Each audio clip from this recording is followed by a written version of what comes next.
Follow us on Twitter @263chat and like our Facebook page 263chat. For these and other stories, visit our website www.263chat and like our Facebook page 263chat. For these and other stories, visit our website www.263chat.com. Follow us on Twitter @263chat and like our Facebook page 263chat. For these and other stories, visit our website www.263chat.com. Follow us on Twitter @263chat and like our Facebook page 263chat. For these and other stories, visit our website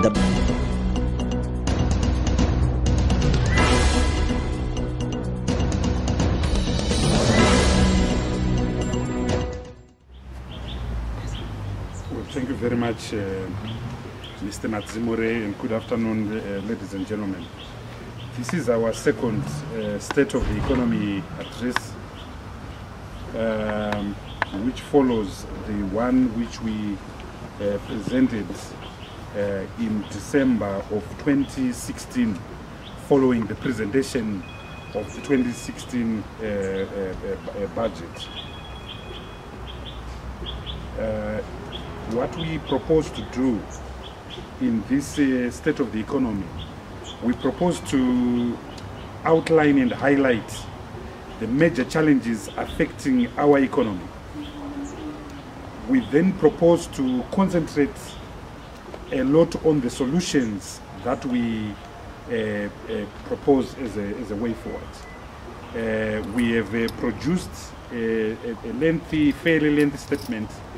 I don't know whether you have been given copies.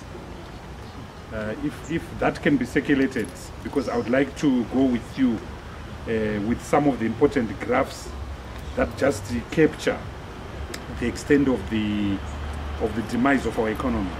We also expect you to give us your emails, because the document which we are going to send to you, we want to send it by way of soft copy, which makes it easier for you to do your work. So we start off by basically saying that the wheels of the economy have come off completely. We are in the middle of an unprecedented economic crisis. A crisis characterized by a trilemma. The trilemma of low production and zero output. The trilemma of a massive liquidity crisis that is manifesting itself in the economy. All of us can't get our money out of the banks, and the final leg of this crisis, we locate. So this is first section. Those of you who have got the document. It is true that our economy has got structural problems. These structural problems were inherited at independence. The economy that was inherited at independence was a narrow minority economy that was designed to save a settler regime. The economy that was inherited in 1980 had a narrow economic base. It had a false accumulation model based on extraction. We used to extract gold, platinum, and agricultural products and still export them. So we acknowledge the existence of structural problems in our economy. But these structural problems arrest every other African country. What has made Zimbabwe's economy so unique are subjective factors. The first one is direct economic mismanagement. And under Chinamasa redefined the meaning of economic mismanagement.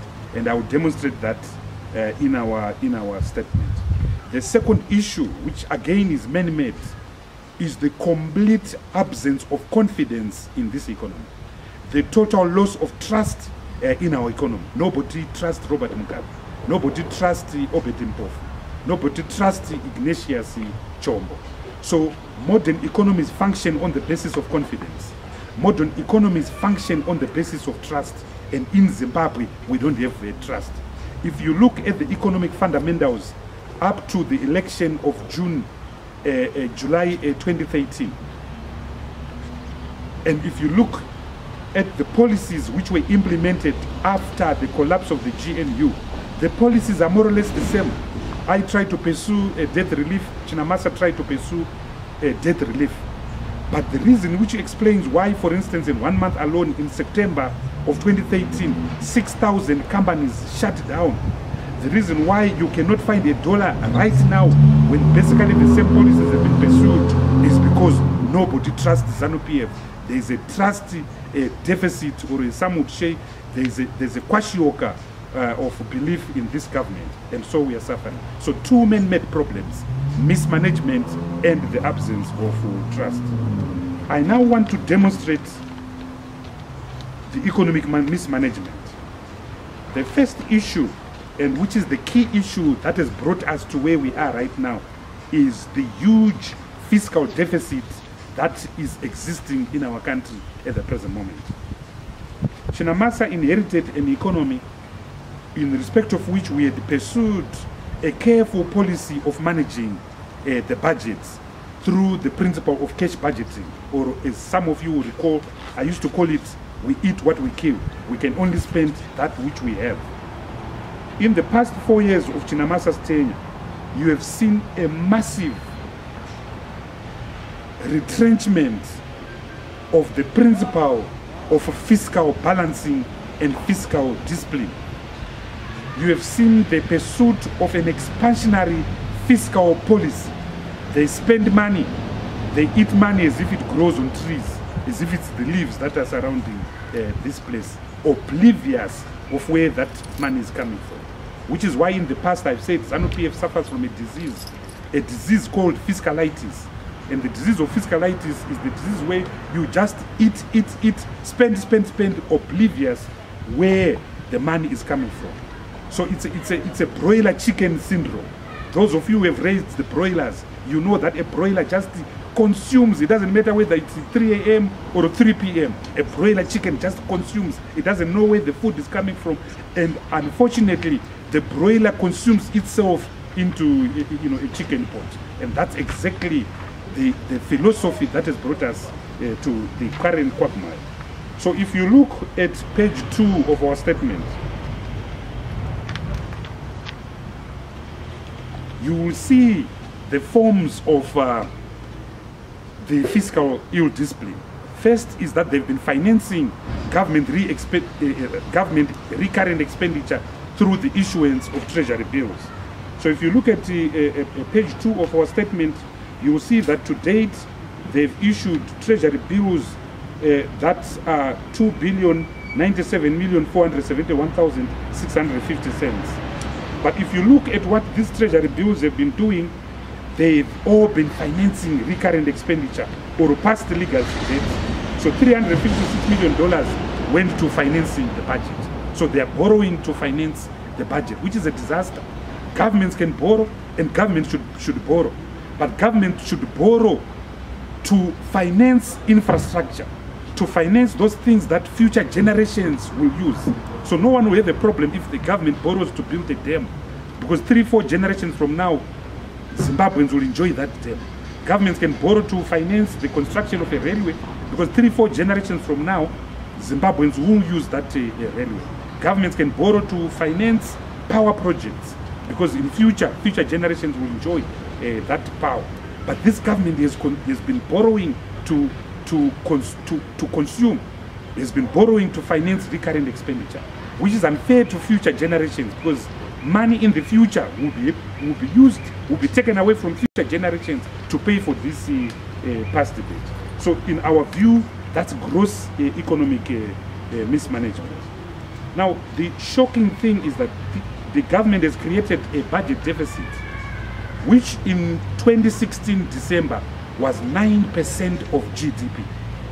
Those of you who read Minister Chinamasa's midterm review statement, his last, which he presented on the 8th of July 2017, will recall that he stated that as of the 30th of June 2017, he had a shortfall of $1.4 billion.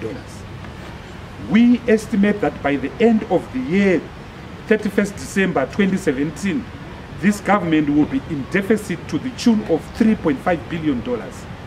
which is a deficit of 25% of GDP. Now that's criminal. In other countries, they used to shoot finance ministers who would be so irresponsible to create a budget deficit that is as high as 25% of GDP.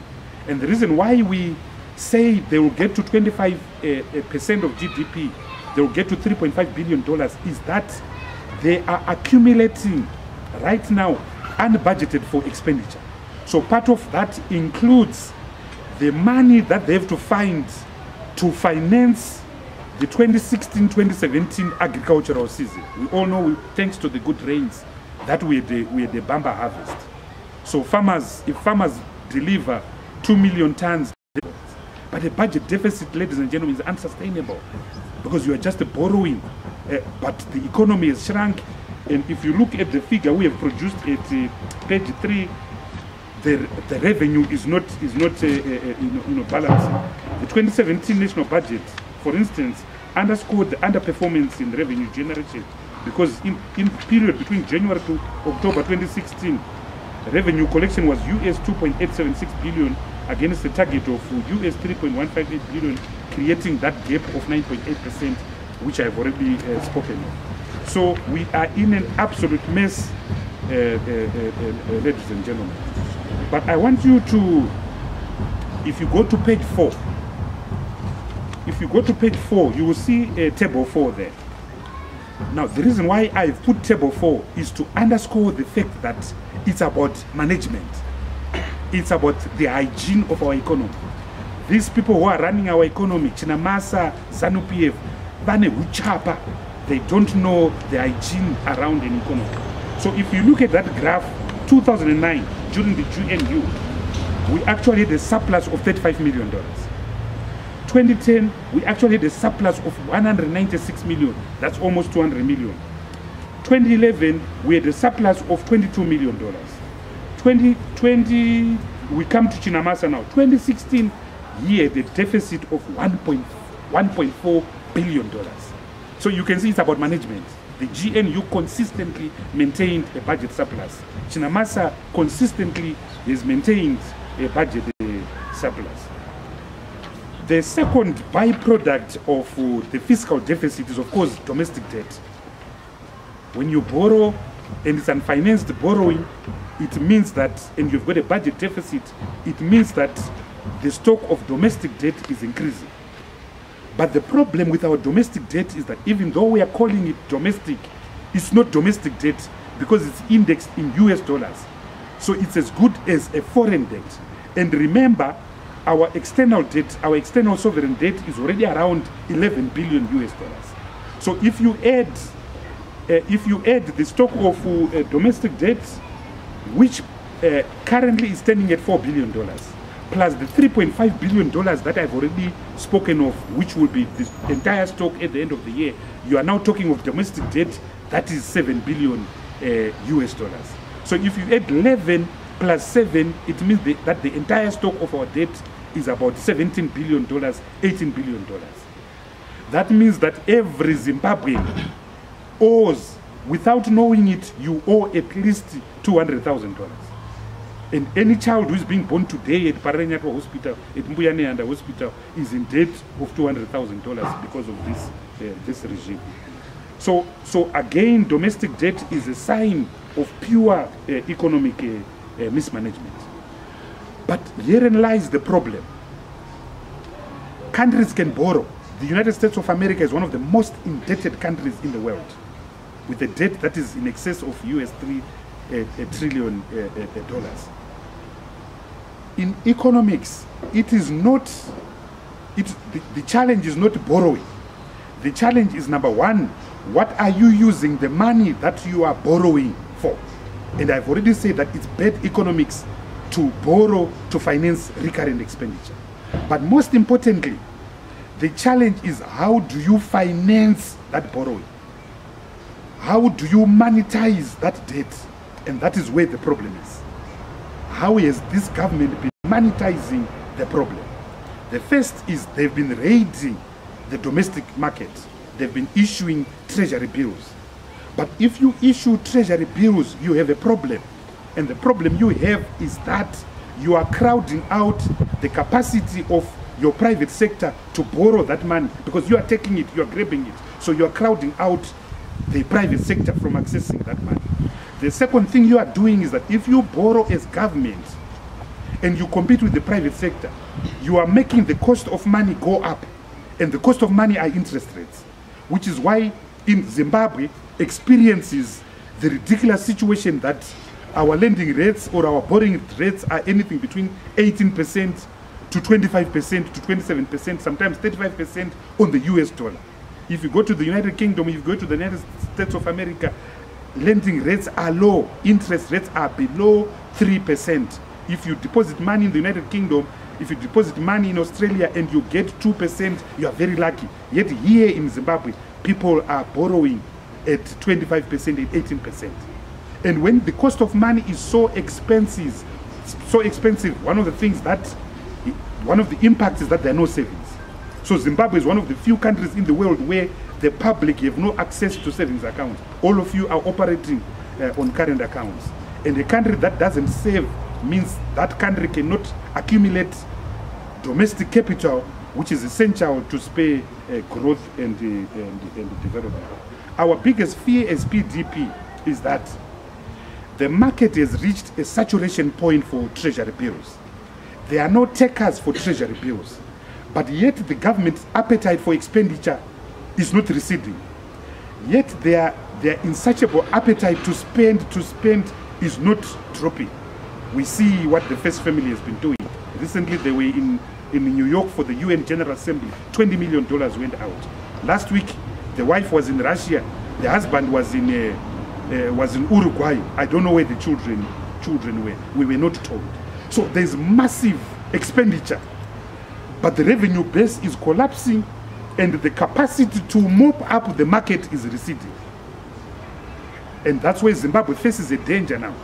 Because in the absence of capacity to borrow money from the domestic economy, and in the absence of external sources of funding from the World Bank, from the African Development Bank, from overseas development assistance, this government must find new creative ways of financing their insatiable appetite.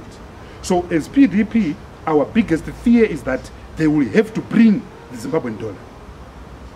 They will have to bring the Zimbabwean dollar because someone has to continue funding their insatiable and unrestrained fiscal indiscipline. And because they've run out of the option of continuous raiding of domestic resources, they will do that. And remember, one of the things that they've been doing to finance their expenditure is that they've raided the central bank. So if you look at, I'll just draw your attention to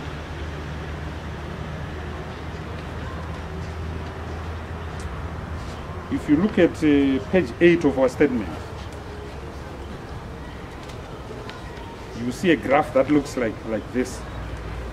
This is the money that they admitted in Chinamasa's midterm statement of 2016. So they admitted that they've been stealing money from the central bank.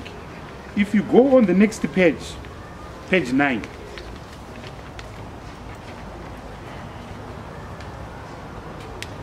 you see table 7. Table 7 speaks to net domestic assets. Now, what they are now doing, this government, they are now hiding the figures of money that they are raiding from the central bank. So if you ask anyone now how much is being taken from the Reserve Bank, no one will tell you. But fortunately, the Reserve Bank publishes monthly economic bulletins, which publish their balance sheet. So we have been able to extract in table 7, you will see a section that says RBZ net claims against the government. In fact, what we are owed against by the government. So if you look at that figure, if you look at that column on the graph at page 9, you will see that it begins from August 2016 to August 2017. And you see that every month they've been raising 700 million. And last month, August 2017, $3 billion that they raided from the central bank. So it can't continue, and the money is not there, and we now know that the money is not there. And that is why they are in such a desperate palace situation that they have to bring the Reserve Bank. But for me, I am very concerned, and I make the point that Chinamasa must accept personal responsibility of putting our economy into this terrible situation.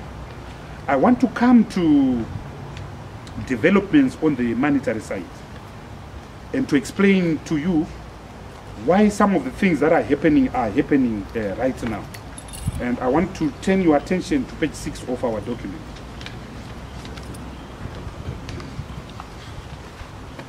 There is a section there called the monetary crisis. Section 2. So the entire stock of money in the country is called broad money supply, M3. So the entire stock of money includes your actual cash. It includes RTGS balances. It includes telegraphic transfers. That's the entire stock of money in the country. It's called broad money supply, M3. Now, in a normal economy, the cash that is circulating, at least 10% of that total money supply. The cash that is circulating must be at least 10% of your broad money supply. But what has been happening in this country is that the government has increased broad money supply. But it has increased this broad money supply in the form of one instrument alone, the instrument of RTGS. So when you take your card and you go and purchase, let's say, fuel at a gas station, let's say cooking fat in a supermarket, and you use your debit card, all that is happening is that in a normal country and in a normal economy, what should happen is that at the end of the day, around 4 o'clock, the bank of the supermarket and your bank should talk to each other now and do the balancing. And where there is one bank with a shortfall, physical money will be transferred to that other bank. So the two banks will say, your clients, we got $40 from your clients. And the other one will say, we got $60 from your client. And then the bank that got $40 will say, so hand over $20 to us. So physical money will actually transfer from bank A to bank B. That is what is normal banking is all about. And that is what, if you go to banks, you hear what are called back offices. That's the function of back offices. But in the current present situation, back offices have been rendered redundant. Because when you transact now, all that is happening are mirror accounts, are transactions that are being recorded. They're just nominal transactions that are recording what air. Because this money that is in the system is not backed by any value. It's not backed by production. So therefore, there is no physical money that is moving from point A to point B. We are all busy trading in hot air in the form of debit cards or RTGS transactions. So if you look at the graph at page 7, you will see the increase in money supply brought M3, which is now close to $8 billion US dollars. Close to $8 billion US dollars is in this economy. But if you go on figure 2, this graph here, if you go on figure 2, something will shock you now. 73% of the money in Zimbabwe is held in transferable deposits. Transferable deposits are your RTGS balances. And only 2% is bond and not coins. This graph that is here. So you've got a total mismatch. You've got a total mismatch. This huge stock of cash, this huge stock of money that is in the economy, the broad money supply, which is almost $10 billion, is only supported by 2%. So there's no money in the system, and that's why there are permanent cash shortages. But the source of this problem is the government, where the government is running a budget deficit, The government is financing itself through deficit financing, so there's no money. So you've got this ridiculous situation where money in circulation is only 2% against the transferable deposits or RTGS balances of 74%. And no economy can operate like that. If this was a patient, this patient will be in intensive care unit with oxygen covering, and the doctors will be contemplating, will be talking to the relative, can you sign the consent form so that we switch off the oxygen? This is a comatose economy. This is a comatose economy.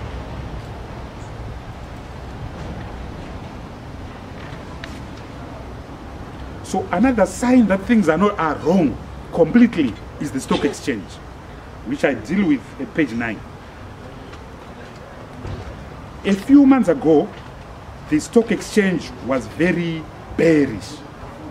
Sometimes the entire stock exchange on a day, they would trade US $120 balances. So they're now engaging in speculative activities on the Zimbabwe Stock Exchange. But the country's GDP is around $12 billion. So how do you have the market capitalization of the stock exchange being $15 billion when the entire size of your economy is $12 billion? And if you look at the companies that have the Zimbabwe Stock Exchange, you've got useless companies like Zeko, Philip Chiangwa's company. And if you go to Zeko right now, it's closed. The only thing you see is snakes and grass. But yet that company nominally has got value. And I want to draw your attention to the old mutual share. The old mutual share, as all of you know, is listed on the London Stock Exchange and on the Johannesburg Stock Exchange. The cost of the old mutual share right now in London is $1.90. So let's just round it off to $2. On the Zimbabwean Stock Exchange today, the cost of that share is $16. But United Kingdom is a $3-4 trillion economy, it's costing $2. South Africa is a 300 billion US economy, it's costing around 200 rands. So it's just ridiculous, the distortions that are occurring in this economy. So we are operating a Ponzi scheme at the stock exchange, a Ponzi scheme through the RTGS system. Those of you who know Benny Madoff, who was the founder of these Ponzi schemes, who is now serving 20 life sentences in prison, will love the Ponzi scheme that is prevailing in Zimbabwe. But Benny Madoff would be the first to tell you that all Ponzi schemes will collapse and ours will collapse. So our economy is in a very dangerous situation, very dangerous situation. The third thing that should also fascinate you from the point of view of pure economic mismanagement is the return of multiple exchange rates. The return of multiple exchange rates. So you now have the exchange rate of the RTGS to the US or the US to the RTGS, which is basically 100% premium. So if you want to buy $100 US using your RTGS, you have to pay 200 RTGS dollars. You know what I'm talking about. Then there is another premium, which is the premium of the RTGS to the bond, which is around 40% or 50%. Then there is another exchange rate, which is the exchange rate between the bond and the US dollar, which again I'm told is around 45%. I don't go to Copacabana, but those who go to Copacabana, you know that it's around 60%. So how does a country function on these multiple exchange rates? So again, it's a reflection of the pure economic mismanagement that has been brought by Patrick Shinamasa and Kamba. The fourth distortion is, of course, the return of inflation. The return of inflation.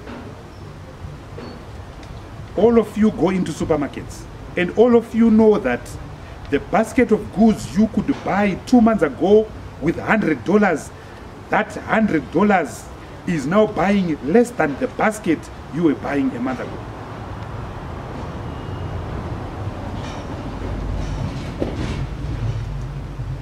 And if you look at just the old mutual share that I've spoken of, a few months ago the old mutual was on $2. So it means in a few weeks, basically, it has risen from $2 to $40. That's over 300-400%. That's why in some commodities, particularly building materials, inflation is actually around 240%. in this country. And we've produced a diagram at page 11 of our document produced by the well-known monetary economist, Professor Steve Hanks, which shows that the inflation is 240. And look at two things. Look at the movement of shares on the Zimbabwe Stock Exchange, and also look at the movement of the parallel market rates. They are capturing and they are tracking inflation. So I've already said that the rate of the transfer, the rate of exchange between the RTGS balances and the US dollar is already 100%. So that automatically means it's 100%, but that 100% is going to be transmitted somewhere. If you go into shops right now, particularly building materials, those who are into manufacturing, like Vamadzimu Revaraba, they will tell you that you will go into a shop and the shop has got three prices: a US dollar price, a bond note price, and an RTGS price, with the most expensive being the RTGS prices. You cannot have an economy. Like that. But I want to tell you something that typifies the fact that ZANU has been running what we have called a voodoo economy. A voodoo economy. And I make reference in page 12 of our document. So you recall that in 2007, 2008, we had hyperinflation. When I became Minister of Finance, I inherited an economy which had hyperinflation of 500 billion%. That has never happened in the world. It only happened once in Hungary in 1956. Inflation of 500 billion%. You know what I'm talking about, because all of us lived through that period. The period of hyperinflation was a period of overaccumulation. It was a period of the economy overheating. It was a period of too much money chasing too few goods. So all of us became billionaires and trillionaires. You recall that you required $500 billion to travel from Budiriro to go to Harare. So all of us were billionaires and trillionaires. That was a crisis of overaccumulation. Now in economics, it's impossible to get to that crisis. You would have failed and failed so much. You'd have to ask your spirit mediums to make you fail to that level. It's difficult to get to that situation, which is why I said in the history of mankind, only one country, Hungary, has gotten to that stage, because it's difficult to fail to that level. It's difficult to get to hyperinflation of 500 billion%. So that was 2008. Then we stabilized the economy during the government of national unity. But between 2013 and now, you've got another economy. You've got a recession. A recession is characterized by it's a crisis of under-accumulation. It's characterized by weak or non-existent aggregate demand. So in 2008, when there was over-accumulation, all of us had money. We were trillionaires and billionaires, but there was nothing for us to buy in the shops. Now, 2013 to now, is the opposite crisis now. Our shops are full of goods right now, but no one is buying them because no one has got money. If I were to search all of you here and we come up with $15, we'd have done very well. It's a crisis of under-accumulation. There is no money. So it's the opposite of that crisis. It's the opposite of the crisis of 2008. And in a crisis of under-accumulation, the one which we're having now, there's excess idle capacity. There's excess idle capacity. So we know there's excess idle capacity in this economy because moreover, that's excess capacity. 95% of our people are unemployed. There's excess industrial capacity. Mukaenda kuma industry akavhara kana kuri kubhuruwayo machechi akunamatira muma industry. So there's excess capacity. Another feature of a recession is that there are low prices. So from 2013 to now, our inflation has been around 1%, 1%, 1%, 2%. It has been low inflation. So these are two crises which we have experienced in less than 8 years. But ladies and gentlemen, these two crises, the crisis of recession, it's impossible to get to a recession. It's difficult to get to a recession.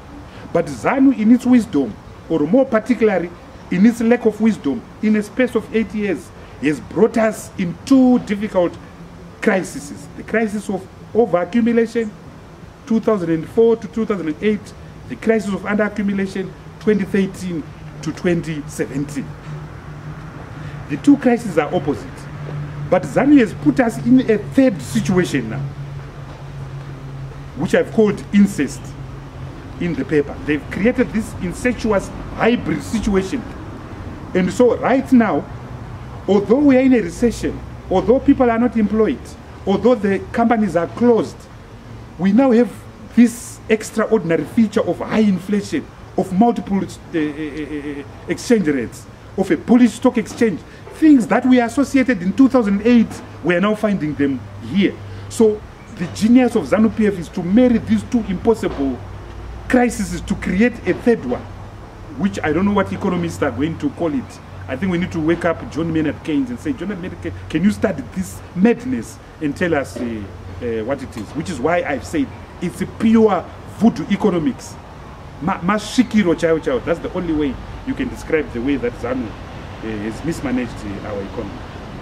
But I want to, we also speak about capture, corruption and poverty in our document. But I want to come to solutions. The rest of the things you will see them in our document. But the point that I want to underscore is that the economy is so fragile and we are in such a serious cyclical fragility and vulnerability that it can be as business as usual. So the first thing which we propose is that there has to be macroeconomic stability. The government must live within its means. They have to eat what they kill. If you kill a rat and catch a rat, you can't call the whole village and say, let's have a party on a rat. But if you kill an elephant, you can call the whole village and say, we are utore banda uko. But you vari kudya banda uko, vakabata kagonzo, kambeva kanonzi mshana. So it's not possible, it's not possible at all. So we have to come back to macroeconomic stability. We have to come back to fiscal balancing, and there is no excuse for this. There is no alternative to this. But you and I know that Zanu-PF are not going to do it, so I'll come to that. Number two, the government needs a forensic audit, particularly because we've got a new Minister of Finance. We are saying to Ignatius Chombo, Chinamasa has abused treasury and has engaged in massive legal and extra-legal borrowing. So the government must carry out an urgent audit of all the debt that has been acquired by this government since 2013. There must be a forensic audit of treasury bills, because various bodies, some of which are not allowed to issue treasury bills, have been issuing treasury bills. Money instruments, what money instruments have been issued? Part of the debt has been companies like the Industrial Development Corporation, like Air Zimbabwe, which have just surrendered their sovereign debt to central government, and government has just taken over that debt. So there is need for a forensic audit of the domestic debt. Number three, we talk about financial sector stability. We are saying in this section that the government needs to demonetize the bond note as a matter of urgency. The bond note must be taken out of circulation. And in the immediate short term, they must give everyone point of sale. Let's continue with the lie. Let's continue with the myth of RTGS, because at least it's been working. Let's continue with the myth of plastic money. But in the immediate short term, we are saying that a decent Zimbabwean government has no choice to join the Rand Monetary Union so that we can have a formal agreement with the Republic of South Africa, with the South African Central Bank, so that we can begin to use the Rand in this country. But in calling for this, I'm mindful of the fact that the South Africans will be right that our macroeconomic status quo must be solid, because we don't want to import, we don't want to export to South Africa our bad hygiene. So our macroeconomic figures must balance. So the figure of our debt to GDP ratio must come down. The figure of our wage bill to revenue must come down. The figure of our interest rates must come down. In other words, let's join the Rand Monetary Union first, but we have to cleanse ourselves. Takashiba, Chinamasa atishibisa. Tofana kumbodubikirwa doro tichipiswa madimoni atapiwa na Chinamasa. So we have to have order before we join the Rand Monetary Union. Number three, because inflation has already set in, Many of you who are going to banks right now are receiving bond notes, but none of you ever deposited bond notes in your account. So what it means is that a grand theft has occurred. Your US dollar, which you worked so hard to put in your account, is now being stolen because you're now being given a worthless currency called the bond note. So we are saying that to protect the people of Zimbabwe and to avoid the situation which we experienced in 2008, when pensioners and all of us here lost millions and millions of dollars, billions and billions of dollars, trillions and trillions of dollars, then we are saying that immediately all bank balances existing right now must be ring-fenced, must be closed and ring-fenced in US dollar terms, so that the government knows that we owe the people of Zimbabwe $4 billion or $5 billion, and they'll be able to monetize that. They'll be able to return that money in the US dollar form that it was deposited when the economy gets on its feet. Without that, we cannot afford another second episode, another second wave where the citizen will lose its wealth because of mismanagement by an erratic, predatory, toxic regime led by Robert Mugabe. And we also make the point that Zimbabweans must resist the impending return of the Zimbabwean dollar. We must resist. We do not have the economy to sustain a currency. If you look at our current account, for every dollar that is coming in the form of export earnings, $3-4 are going out. So if you bring the Zimbabwean dollar, it will just be attacked the way that the Zimbabwean dollar was attacked in 2008, where by the time that the government printed its last note, it was 100,000 trillion dollar notes, which is about 12 zeros. But between 2006 and 2008, many of you will know that the Reserve Bank government had removed 32 zeros. So add 32 zeros to 12 zeros that are on a trillion. I don't even know whether we've got an English word to describe such a mess. So because of the arbitrage of the Zimbabwean dollar, we as citizens should refuse the impending return of the Zimbabwean dollar. But the key thing to resolving this problem is that we have to start producing. The economy is not producing. So we argue in this document that we have to start producing. So we need a fund. In the past, we had the DIMA fund that I started with, ZETRE fund which I started. Those funds must be recapitalized so that business people can go and borrow and start producing. The industries can start functioning again. We need to start producing. And as part of PDP and as part of the MDC Alliance, we are saying that this economy needs to grow, and we can grow the economy in real terms at the rate of 7% per annum. The average growth rate of the GNU was 7.5%. In fact, in 1 year alone, in the year 2011, we grew this economy by 11.9%, 12%, which was the highest of any country in the world. So the PDP and its alliance in the MDC Alliance believe that we can grow this economy in real terms by 7% per annum. And we have no doubt, and this is what we are busy writing in our blueprint, that we can build a $100 billion economy in under 15 years. Other countries have done it. Other countries are doing it. Less than 10 years ago, Ethiopia's GDP was $7 billion. Right now, it's now $62 billion. But Ethiopia does not have the endowment of the natural resources that we have in this country. So we need to start producing again. Number 7, we need to put a full stop to the land question. We need to give title deeds to farmers so that farmers can begin farming again. It's key.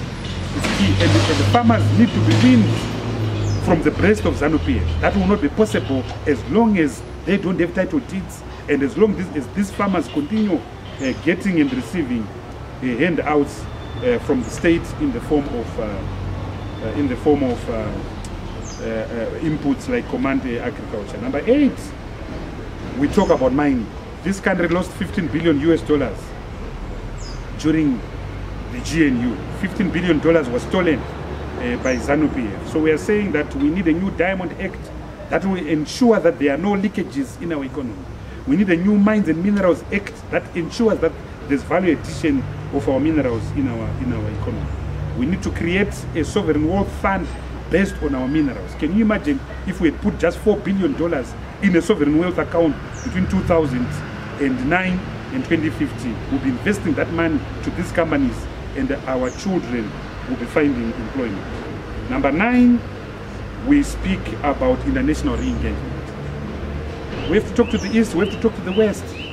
We have to talk to New York, we have to talk to Washington DC, we have to talk to London, we have to talk to Brussels, we have to talk to New Delhi, we have to talk to Mumbai, we have to talk to Beijing. But Zanu-PF is not capable, and no one trusts Zanu-PF.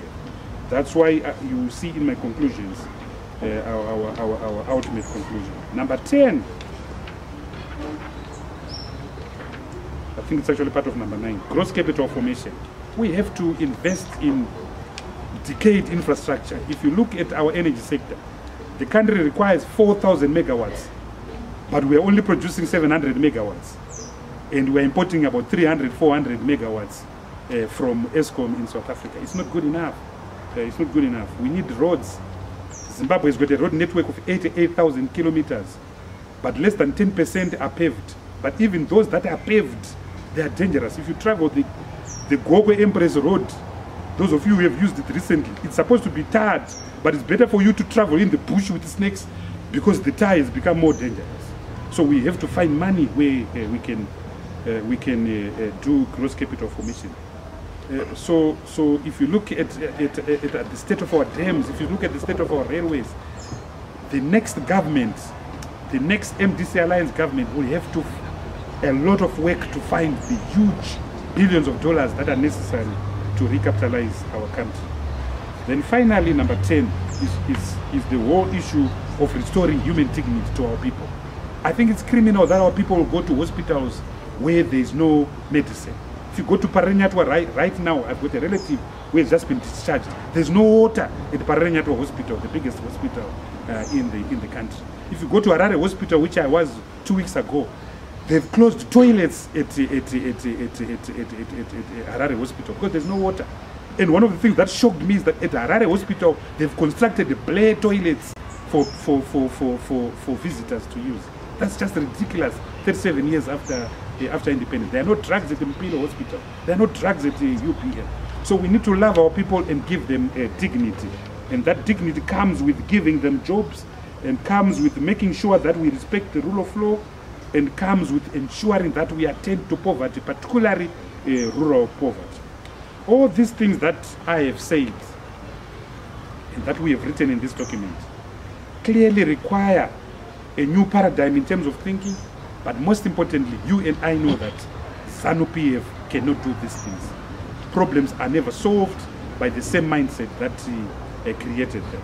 That is why we as PDP are a firm member of the MDC Alliance, and will contest that election under the leadership of President Dr. Morgan Richard Changirai, because our people need change, and we've got a duty to recapture the Zimbabwean dream. I thank you very much.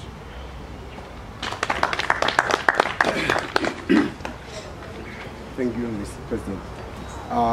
Thank you for your attention. I've got nothing much to say, but just to remind you that your $1,000 salary is now between $400 and $500 because of the 3-tier pricing. If you want to buy using your bond note, which is what you get, something for $5 when your salary was paid, it's now costing $9. If you swipe, it's now $15. So it's now all up to you to calculate. You are now poorer. You are getting poorer and poorer. Now you can now ask questions. We can take 3 questions, and then the president will respond.